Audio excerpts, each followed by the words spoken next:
ആ റെഡി എന്നൊക്കെ റേഷനാക്ക്.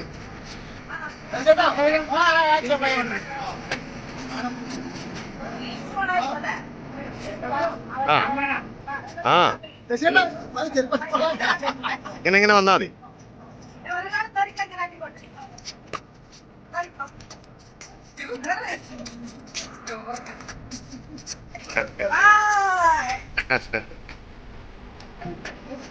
ദുബായിലെ ഞങ്ങളുടെ 2ാം ദിവസമാണ് ഇന്ന്. ഇന്ന് ബസ് വേറെയാണ്. ചാവക്കാടുകാരൻ ഷബീർ കെ ആണ് ഇന്നത്തെ സാരഥി. ഗൈഡായി സകലകലാവല്ലഭനായ റാഷിദും. റൂളേഴ്സ് ആണ്. ഓക്കെ, നമുക്ക് രാജാക്കന്മാരെന്ന് വിളിക്കാം. അവരെ 7 രാജാക്കന്മാരാണ്. 6 റോയൽ ഫാമിലിന്ന് 7 രാജാക്കന്മാരാണ് ഭരിക്കുന്നത്. അപ്പോ ഫെഡറൽ മൊണാർക്കി ക്യാബിനറ്റ് ആണ് ഇവിടെ മിനിസ്ട്രി ഉള്ളത്. അതിനോട് പറയുമ്പോൾ അല്ല് എന്ന് പറയുന്നത് നമ്മൾ ഉപയോഗിക്കില്ല. സ്ഥലങ്ങള് അതേപോലെ ഷോപ്പിന്റെ പേരുകളൊക്കെ വെക്കുമ്പോൾ ദി എന്ന് ഉപയോഗിക്കത്തില്ല നമ്മൾ ഇംഗ്ലീഷിൽ. അതാണ് അല്ലെന്ന് ഉപയോഗിക്കും. ഇനി ഫാമിലിയുടെ മുന്നിൽ ഉപയോഗിക്കും. അൽ നെഹിയാൻ, അൽ മസ്റൂയി എന്നൊക്കെ പറഞ്ഞ് ഫാമിലികളുടെ മുന്നിൽ ഒരു president Sheikh Mohammed bin Zayed bin Sultan Al Nahyan. ഇത് പ്രസിഡന്റിന് വേണ്ടിയിട്ടുള്ള ഇലക്ഷൻ ആണ്. ഓക്കെ, അപ്പൊ നമ്മള് ദുബായിക്ക് ഒരു ഫാദർ ഉണ്ട്. കാരണം ഉണക്കമീൻ കച്ചവടം നടത്തിയിരുന്ന ഒരു മുക്കുവൻ സമുദായമായിരുന്നു ദുബായിക്കാരൻ. ഒരു മലയാളിക്കാണ് യൂസഫ് അലി എന്ന് വെച്ചുള്ള ഒരു പേര് പറയാമോ?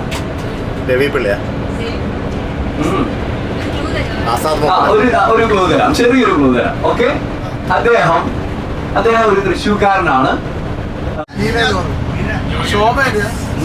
ഒരാളാണ് അദ്ദേഹം. അദ്ദേഹത്തിന്റെ നാട്ടിൽ യാതൊരു തരത്തിലുള്ള അറിയപ്പെടുന്ന ബിസിനസ്സുകളൊന്നുമില്ല. ഇതിന്റെ പേര് നിങ്ങൾ തൃശ്ശൂർക്കാരുണ്ടോ ഇതില് ആരെങ്കിലും? തൃശ്ശൂർ ഒരു ജോർജ് ഏട്ടൻസിന്റെ ആദ്യം തൊട്ടൊരു തിയേറ്റർ ഉണ്ട്. ജയസൂര്യയുടെ വെള്ളം എന്ന് പറഞ്ഞൊരു സിനിമ കണ്ടിട്ടുണ്ടോ?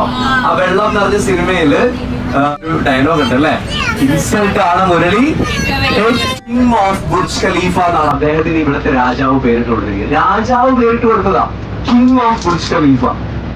റാഷിദിന്റെ വിവരണം അനുസ്യൂതമായി തുടർന്നുകൊണ്ടേയിരുന്നു.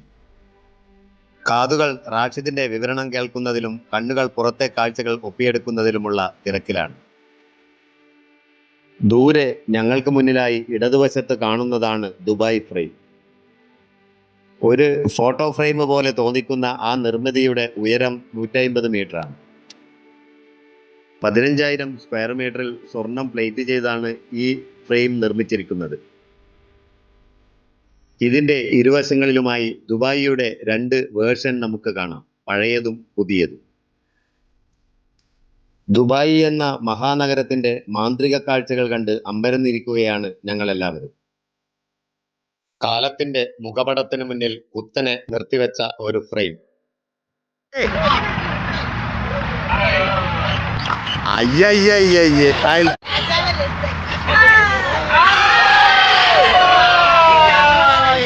അതടിപൊളി.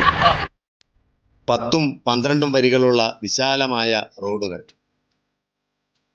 എത്ര കണ്ടാലും ഒരിക്കലും മടുക്കാത്ത ദുബായ് എന്ന നഗരം. ഇവിടെ കാണുന്ന പല കെട്ടിടങ്ങളിലും MR എന്ന പേര് കാണുന്നുണ്ട്. ദുബായിലെ അറിയപ്പെടുന്ന കൺസ്ട്രക്ഷൻ ഗ്രൂപ്പാണ് ഇവർ. ഷെയ്ഖ് സായിദ് റോഡിലൂടെയുള്ള യാത്ര ലോകത്തിലെ ഏറ്റവും മനോഹരമായ റോഡ് യാത്രകളിൽ ഒന്നാണെന്ന് കേട്ടിട്ടുണ്ട്. അതിപ്പോൾ നേരിട്ട് അനുഭവിക്കാൻ സാധിച്ചു. ദുബായിലെ ഏറ്റവും തിരക്കേറിയ പാതയാണിത്.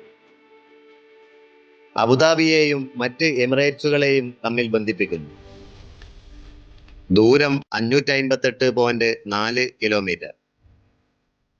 ബുർജ് ഖലീഫ ഉൾപ്പെടെയുള്ള അത്ഭുത നിർമ്മിതികൾ ഈ റോഡിന്റെ ഓരത്താണ്. അബുദാബി സൗദി ബോർഡർ മുതൽ റാസൽ കൈമ ഒമാൻ ബോർഡർ വരെ നീണ്ടുകിടക്കുന്നു. നമ്മൾ കയറിയ പാലത്തിന് അടിയിലൂടെ ഒരു കനാൽ ഒഴുകുന്നത് കാണാം. കുറച്ചു കാലം മുമ്പ് വരെ ഇതുണ്ടായിരുന്നില്ല. ദുബായ് ഭരണാധികാരികളുടെ ദീർഘവീക്ഷണത്തിന്റെ ഒരു ഉദാഹരണമാണിത്.